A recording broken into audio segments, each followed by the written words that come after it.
विष भक्षिले उमाकांत। श्रीमद्भागवत महापुराण कथ। एकदा असुर माने अत्यंत पराक्रमी होई उठिले ओ तांको चिरशत्रु देवता मानंकु युद्धरे पराजित करी बहु देवतांकु मारी पकाइल। जाग यज्ञ आदि कर्म सबु विलुप्त हेबाकु बसिल। आपणा सुरक्षा पाई देवगण चिंतित होई पड़िल। देवता माने जाई ब्रह्मांक परामर्शरे भगवान विष्णुंक शरण पसिल। भगवान विष्णु कहिले, ए समय हेउछि असुर मानंक पाई अनुकूल। सेमानंक पाई कालर कृपा रहिछि। जे पर्यंत तुममानंक प्रति काल अनुकूल होई नाही से पर्यंत तुमे दानवंक सह संधि स्थापन कर। किछि बड़ कार्य करिबाकु हेले शत्रुंक सहित संधि करिनेबा आवश्यक होइथा। तुमे माने अमृत उत्पादन पाई प्रयत्न कर, जाहाकु पान कले मृत्युग्रस्त प्राणी मध्य अमर होई जा। तुमे क्षीर समुद्र रे समस्त गुल्म तृण औषधि आदि निक्षेप कर एवं मंदर पर्वत को खुआदंड और बासुकी नाग को खुआ रज्जु करी असुर मानंक सह क्षीर समुद्र मंथन कर। एथिरे असुर मानंकु मिलिबो केवल श्रम एवं क्लेश और तुमको मिलिबो फल। जेउ कार्य शांति रे होई परिबो सेति पाई क्रोध करिबा निष्प्रयोजन। प्रथमे समुद्र मंथनरु कालकूट विष बाहरी, सेथिरे तुमे माने भयभीत हेबो नाही एवं अन्य सबु जहा बाहरिबो ताहा प्रति लोभ करिबो नाही। विष्णुंक कथारे देव गण असुर मानंक सहित अमृत प्राप्ति पाई सागर मंथन करिबाकु मनस्थ कल। पक्षीराज गरुडंक साहाय्यरे मंदर पर्वत को आनी खुआदंड भावे सागर रे स्थापन करागल। बासुकी नागकु रुजु करी मंदर पर्वत सह बेढ़ाई दियागल।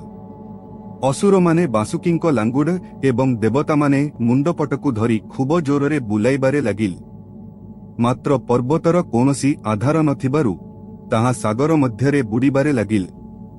भगवान विष्णु एहाकु देखि एक विचित्र कच्छप रूपरे समुद्र जलरे प्रवेश करी मंदरकु पृष्ठरे धारण कल। पुणी मंदर पर्वत उपरे भगवान आउ एक पर्वतकु रखी निज सहस्रबाहु द्रा चापी रखिल। एथर खुआ दंड स्थिर रहिला एवं देवता और असुर मानंक मध्यरे पूर्व उल्लास फेरी आसिबारु द्रुत गतिरे सागर मंथन आरंभ हेल। अति कष्टरे बासुकींक चक्षु और निश्वासरु अग्नि और खर वायु निर्गत हेबारु देवता असुर माने अणनिश्वासी होई पड़िल। प्रबल वृष्टिपात और जलकणा सृष्टि करी भगवान एहाकु शांत कराई देबारु पुनर्बार सागर मंथन आरंभ हेल। भगवान कहिथिबा कथानुजाई समुद्ररु अमृत बाहरिबो कोण सर्वप्रथमे हलाहल बोली एक उत्कट जहर बाहरी अधौध समग्र ब्रह्मांड को व्यापी गल। जनागल सेही विषर प्रभावरे जेपरी समस्त सृष्टि नाश होइजिब कराजिबो कोण बोली समस्ते चिंतित होई पड़िल। आउ किछि उपाय न देखी समस्त प्रजापति जाई भगवान शंकरंक शरण पसिल। सेही समय रे भगवान शंकर सतींकस कैलास पर्वतरे रहुथिल।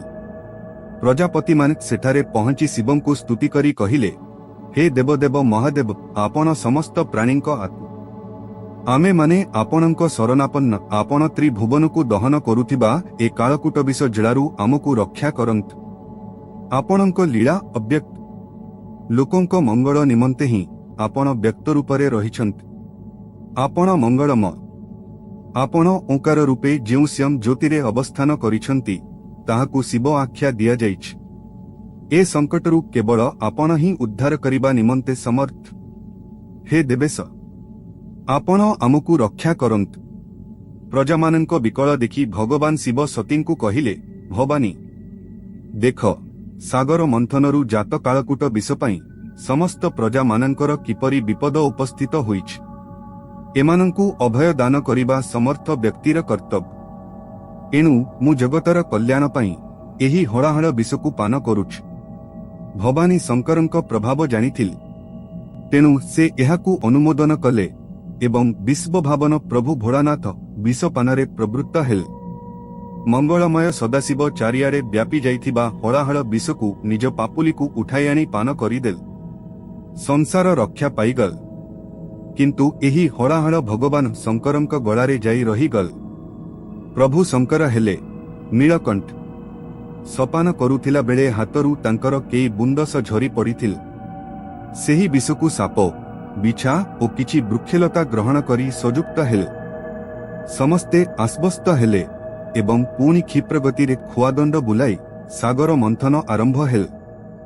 ଦେବାଧିଦେବ ମହାଦେବ ସମସ୍ତଙ୍କ କାମନା ପୂର୍ଣ୍ଣ କରନ୍ତୁ। ବିଷପାନ ରୂପକ ତାଙ୍କର ଏ ଅଦ୍ଭୁତ କର୍ମ ଦେଖି ସମସ୍ତ ଦେବତା, ପ୍ରଜାଗଣ ତଥା ଦକ୍ଷକନ୍ୟା ସତୀ ତାଙ୍କର ପ୍ରଶଂସା କରୁଥିଲେ। ବିଷପାନ କରି ଭଗବାନ ଶିବଙ୍କ କଣ୍ଠ ସିନା ନୀଳବର୍ଣ୍ଣ ଧାରଣ କଲା, କିନ୍ତୁ ଲୋକମଙ୍ଗଳକାରୀ ଲୋକନାଥଙ୍କ ପାଇଁ ଏହା ଭୂଷଣ ହୋଇ ରହିଲେ। ବିଷପାବନ ଲୋକଭାବନ ବିଶ୍ୱନାଥଙ୍କ ଏ ଅଦ୍ଭୁତ ଲୀଳାକୁ ଅତିବଡ଼ି ଜଗନ୍ନାଥ ଦାସ ପ୍ରଶଂସା କରି ଭାଗବତରେ ଲେଖିଲେ। ସାଧୁଜନଙ୍କ ମତ ଏ ଯେ ପରଦୁଃଖେ ଦୁଃଖ ସହି କରି ପର ଉପକାର, ଧନ୍ୟ ଜୀବନ ତାହାଙ୍କର। ବୋଲେ ବିପ୍ର ଜଗନ୍ନାଥ ବିଷ ଭକ୍ଷିଲେ ଉମାକାନ୍ତ। ଓ ନମଃ ଶିବାୟ।